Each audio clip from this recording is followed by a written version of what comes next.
नहीं, हम इजराइल से हथियार खरीदते। अरे फुकट में दे रहा, कोई भी देता हथियार आपको, क्या फ्री में बांट रहा हूं ने?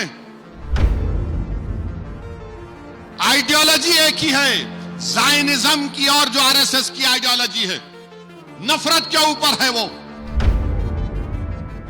कि भारत जो ग्लोबल साउथ में भारत की इज्जत है।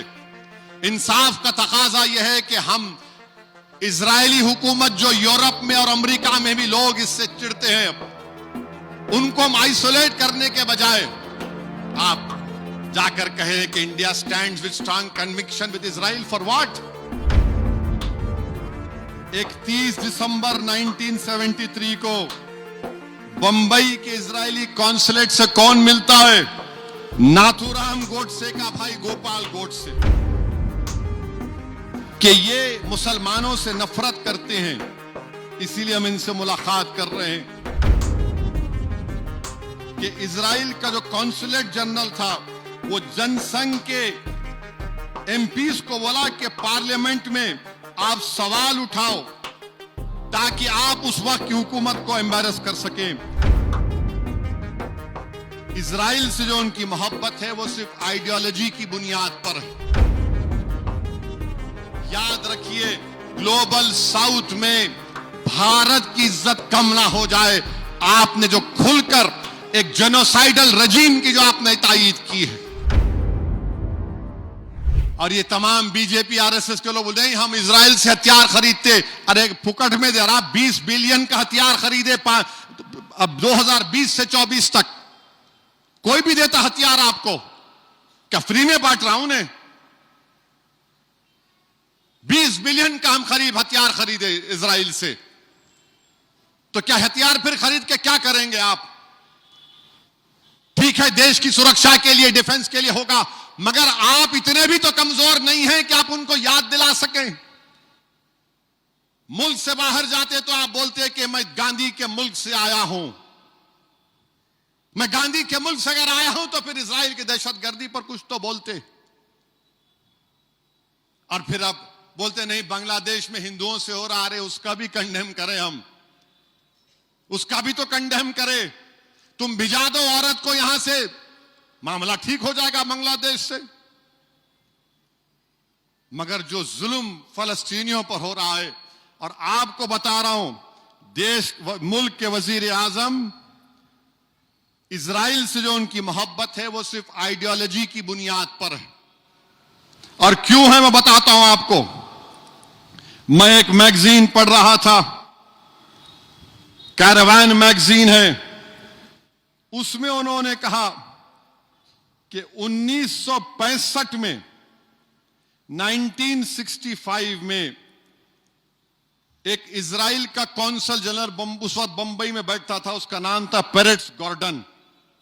उस पेरेट्स गॉर्डन ने उस वक्त की बीजेपी का पहला नाम जो था वो जनसंघ था, उनके नुमाइंदों से मिलता था, और वो लिख रहा है डिप्लोमेट कि ये मुसलमानों से नफरत करते हैं, इसीलिए हम इनसे मुलाकात कर रहे हैं।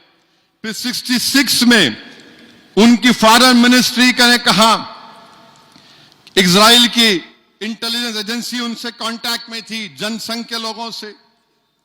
और फिर उन्होंने ये भी लिख दिया कि कोई साहब थे जनसंघ के, मनोहर लाल सोंधी, उनका भी बड़ी मोहब्बत की बातें लिखी गई उनके बारे में।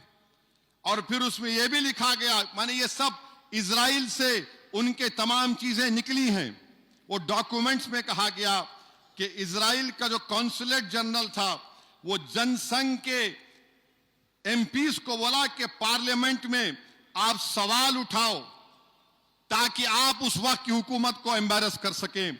और सुनिए, 31 दिसंबर 1973 को बंबई के इजरायली कॉन्सुलेट से कौन मिलता है? नाथूराम गोडसे का भाई गोपाल गोडसे।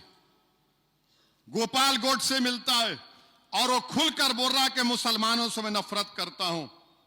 और वो बोलता है कि क्या इजरायली एम्बेसी या कॉन्सुलेट मुझे मदद कर सकती है? मैं प्रिंट करना चाह रहा हूं, ये नफरत के पैगाम को प्रिंट करना चाह रहा हूं। तो ये पुराना रिश्ता है इन लोगों का। बहुत पुराना रिश्ता है। ये मुल्क के मफाद में है कि हमको बता दो आप कौन क्या कैसे मुल्क के मफाद में है। पूरा ग्लोबल साउथ जो है वो आज परेशान है, वो फिक्रमंद है कि भारत के वजीर आजम क्या कर रहे हैं। कहां गया हमारा मल्टी अलाइनमेंट की पॉलिसी? कहां गया मल्टी अलाइनमेंट की पॉलिसी? कौन पूछ रहा है? अरे ईरान पर हमले करने की तैयारी हो रही है, वजीर आजम बोलते ना जंग मत नहीं होना चाहिए। रशिया गए तो रशिया से कहा कि देखो जंग नहीं होना, जंग खत्म होना। यहां पर भी तो बोल सकते थे आप, यहां पर भी तो बोलना चाहिए था आपको। आप तो विश्व गुरु है ना, आप क्यों नहीं बोले?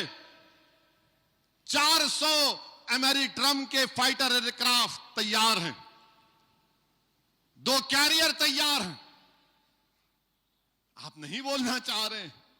याद रखिए ग्लोबल साउथ में भारत की इज्जत कम ना हो जाए। आपने जो खुलकर एक जेनोसाइडल रजीम की जो आपने तायीद की है, इसमें नेशनल इंटरेस्ट क्या है बताओ हमको। हथियार कौन नहीं बेचता? आपको हथियार खरीदने सब बेचने तैयार है। आइडियोलॉजी एक ही है, जायनिज्म की और जो आरएसएस की आइडियोलॉजी है, नफरत के ऊपर है वो। लोग पूछते हैं आपको क्या पड़ी फलस्तीन से? अरे मेरे भाई, वो मुसलमानों का तीसरा बड़ा रिलीजियस प्लेस भी है और वो इंसाफ का इशू है। गांधी ने क्या कहा था उसके बारे में तुमको मालूम? महात्मा गांधी ने क्या कहा था? महात्मा गांधी ने क्या कहा था मैं आपको सुनाता हूं। महात्मा गांधी ने कहा था, उस मैगजीन में लिखा गया, महात्मा गांधी ने उस मैगजीन में तारीफ की थी। कहा कि इलाका फलस्तीनियों के हरबों का है। आप उसको भूल गए। नेहरू ने भी कहा था, मगर अफसोस के साथ कहना पड़ता है कि 62 में जंग हुई तो नेहरू ने इजराइल से हथियार लिया था। राजीव गांधी वजीर आजम थे, मिले जाके। ये मैं नहीं ये कह रहा, आर्टिकल कह रहा है, तो लोग बोलेंगे नो शुरू हो गए। मेरे अजीज दोस्तों और बुजुर्गों, हम सिर्फ यही कह रहे हैं कि भारत जो ग्लोबल साउथ में भारत की इज्जत है, इंसाफ का तकाजा यह है कि हम इजरायली हुकूमत जो यूरोप में और अमेरिका में भी लोग इससे चिढ़ते हैं, उनको हम आइसोलेट करने के बजाय आप जाकर कहें कि India stands with strong conviction with Israel. For what? 70,000 फलस्तीनियों का कत्लेआम हो गया, बच्चे भूख से मर गए, 1-2 हजार तो खाली भूख से मर गए। तो मेरे अजीज दोस्तों और बुजुर्गों, हम अपनी दुआओं में मस्जिद अक्सा और बैतुल मुक़द्दस की हिफाजत के लिए दुआ करते रहें। हम उस मासूम फलस्तीनियों के इंसाफ के लिए दुआ करते रहें।